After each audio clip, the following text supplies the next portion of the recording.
Om Namo Bhagavate Shri Ramanaya. Namo Ramana. Welcome, brothers and sisters. Today it's talk number 28. Devotee is asking, what is the interrelation between regulation of thought and regulation of breath?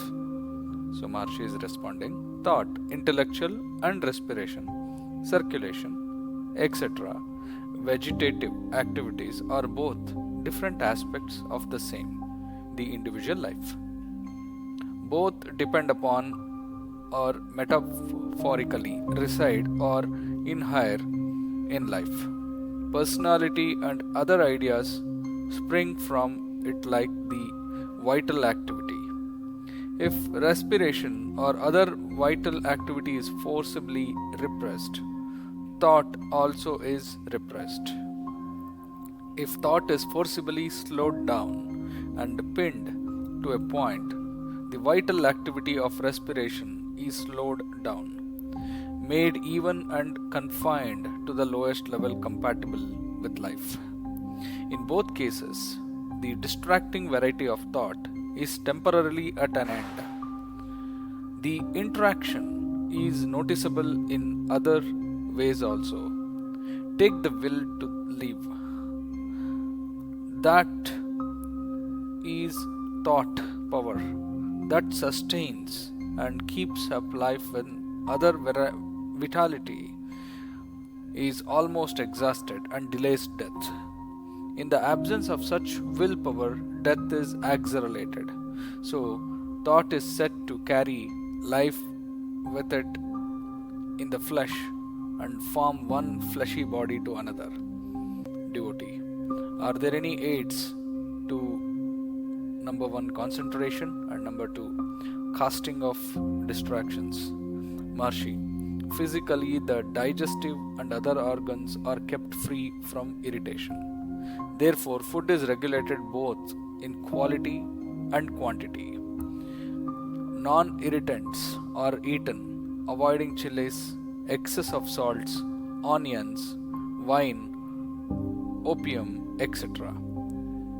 Avoid constipation, drowsiness, and excitement, and all foods which induce them. Mentally take rest in one thing and fix the mind on it. Let such interest be all observing to the exclusion of everything else. This is dispassion, vairagya, and concentration. God or mantra may be chosen. The mind gains strength to grasp the subtle and merge into it. Devotee. Distractions result from inherited tendencies. Can they be cast off too? Maharshi, yes. Many have done so. Believe it. They did so because they believed they could. Vasanas, predispositions, can be obliterated. It is done by concentration on that which is free from vasanas and yet is their core. Devotee. How long is the practice to continue? Maharshi. Till success is achieved and until yoga liberation becomes permanent. Success begets success. If one distraction is conquered, the next is conquered, and so on, until all are finally conquered. The process is like reducing an enemy's fort by slaying its manpower one by one as each issues out. Devotee. What is the goal of this process? Maharshi. Realizing the real. Devotee. What is the nature of the reality? Maharshi. A. Existence without beginning or end, eternal. B. Existence everywhere, endless, infinite. C. Existence underlying all forms, all challenges, all forces, all matter, and all spirit. The many change and pass away phenomena, whereas the one always endures. Nomiman. D. The one displacing the trads, that is, the knower, the knowledge, and the known. The trads are only appearances in time and space.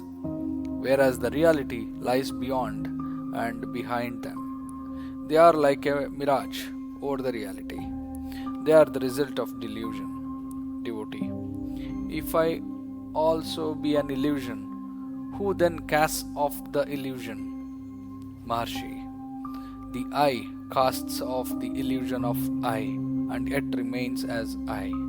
Such is the paradox of self realization. The realized do not see any contradiction in it. Take the case of bhakti. I approach Ishvara and pray to be observed in him. I then surrender myself in faith and by concentration. What remains afterwards? In place of the original I, perfect self surrender leaves a residuum of God in which the I is lost. This is the highest form of devotion, parabhakti, prapatti, surrender or height of vairagya. You give up this and that of my possessions.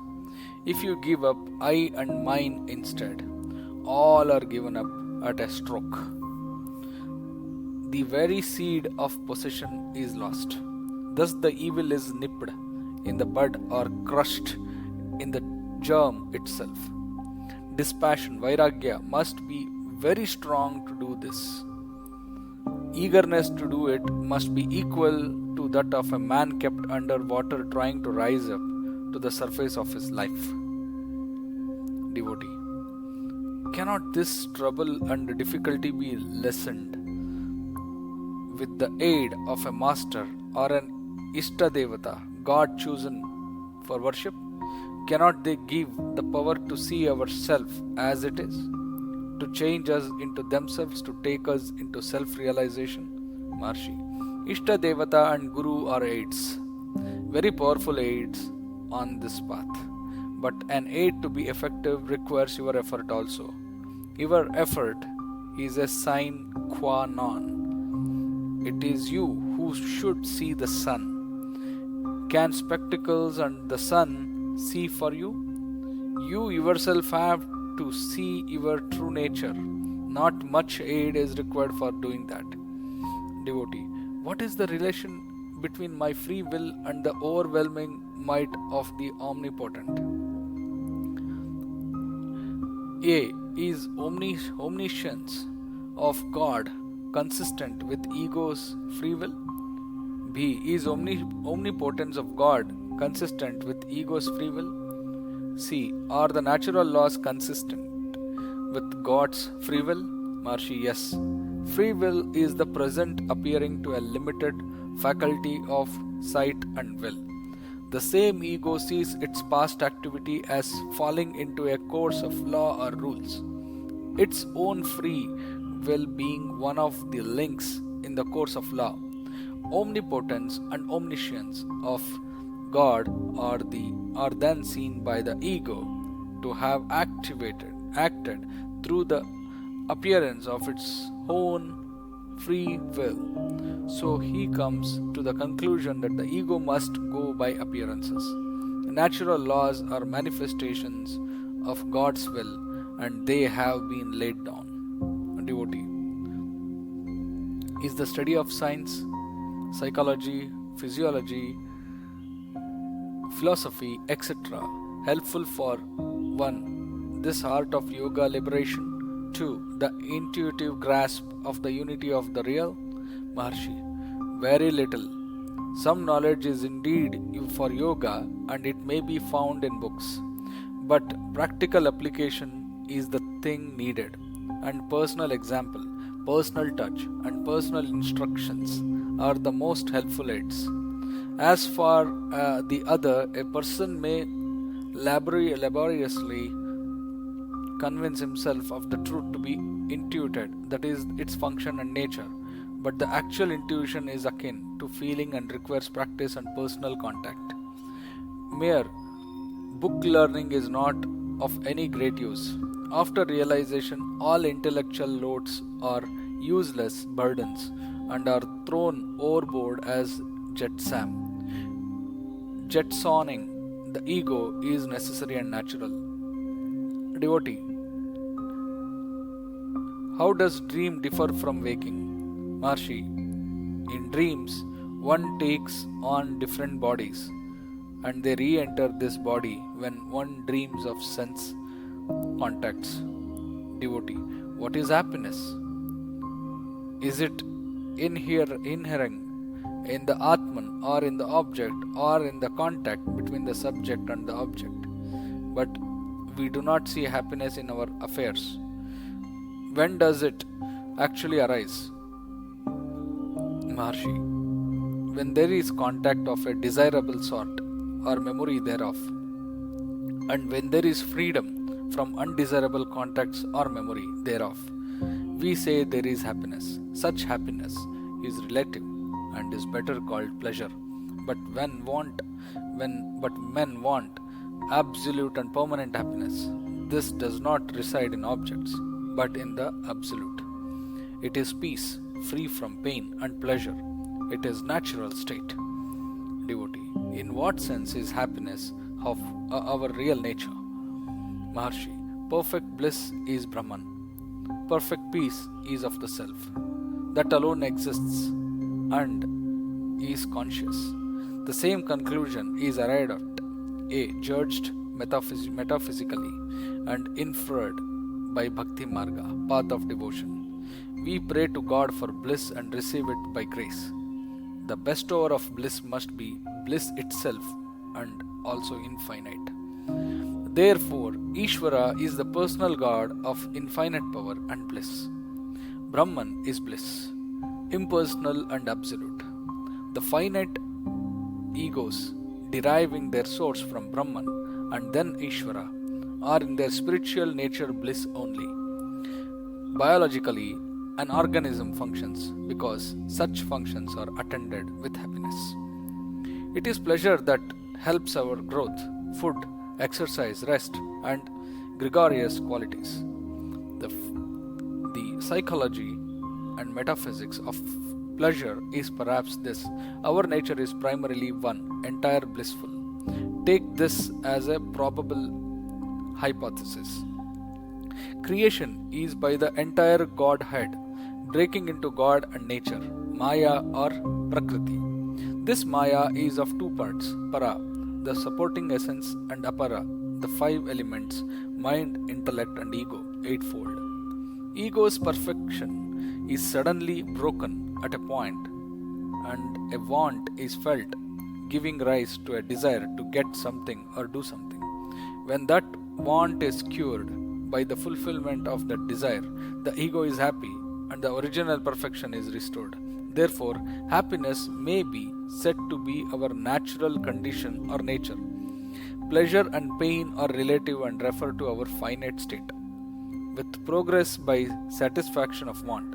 If relative progress is stopped and the soul merges into Brahman, of the nature of perfect peace, that soul ceases to have relative temporary pleasure and enjoys perfect peace, bliss.